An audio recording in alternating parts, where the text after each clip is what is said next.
felt as though I lied to you.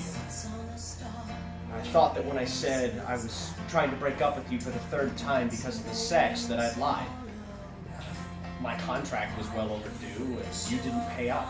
I tried the chivalrous thing, and if anyone was capable of dissuading me from that persuasion, it was you. Everything is about sex except for sex. Sex is about power, but I never really had any, did I? What I had was time. Time for music, and time for love, and time for all the trivial insanities that made us and us. Time to hear you spread your nonnities till it felt I could get a better story out of lies. Time to understand that I never really told any. At least not to you. And that's what really starts the fire. I didn't lie, and I should have.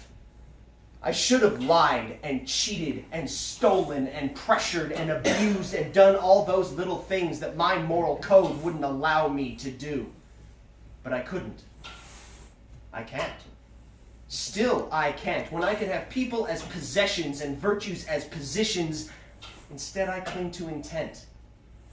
Your intent or mine intent. The good intent. Not that malice I learned through you, that passive hate I built my pillar on. No. The good intent. And I paved a road of your good intentions. But your road of good intentions led where such roads always lead. Sure, you meant well, but look at what well meant did, but wicked always was your favorite musical, wasn't it? But you never were that good. Instead, you left me reckoning on why you never ate anything except for pizza and hamburgers. No, it wasn't about the sex. It was never about the sex. It was about you.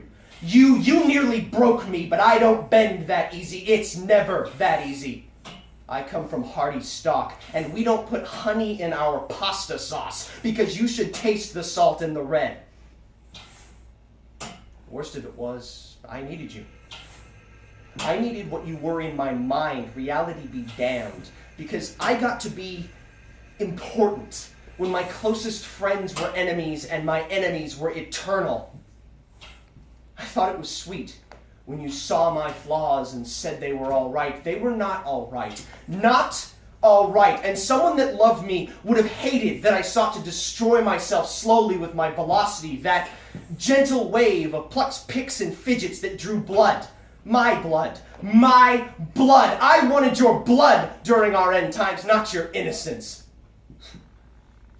Innocence. It was your innocence, not the poetic, euphemistic, but the virtuistic. That's what I saw in you, and that's what sought to destroy me.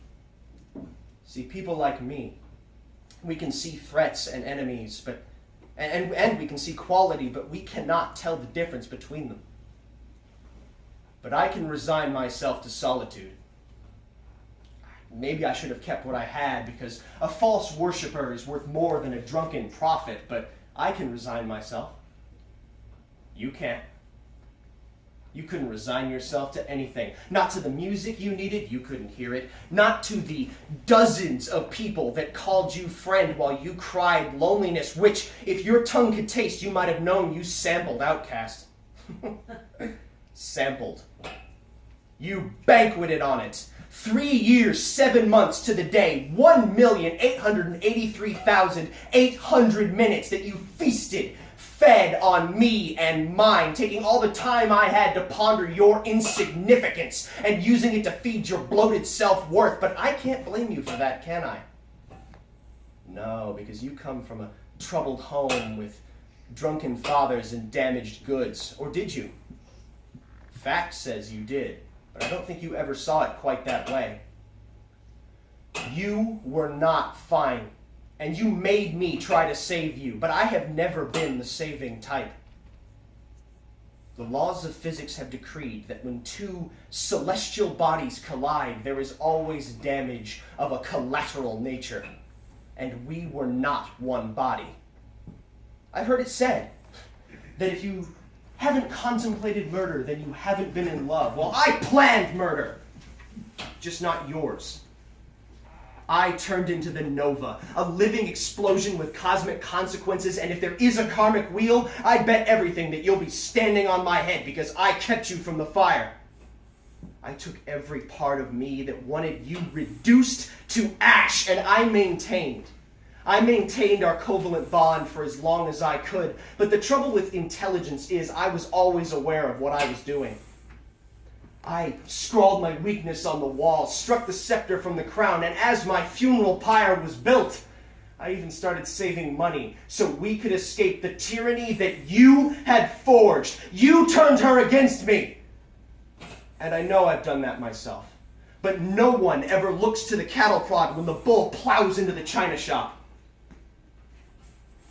It's not the fact that if you could hear this now, you'd hang yourself that troubles me. It's the fact that I would be okay with it. I felt as though I lied to you, and I hated myself for it. But I didn't. I hated you.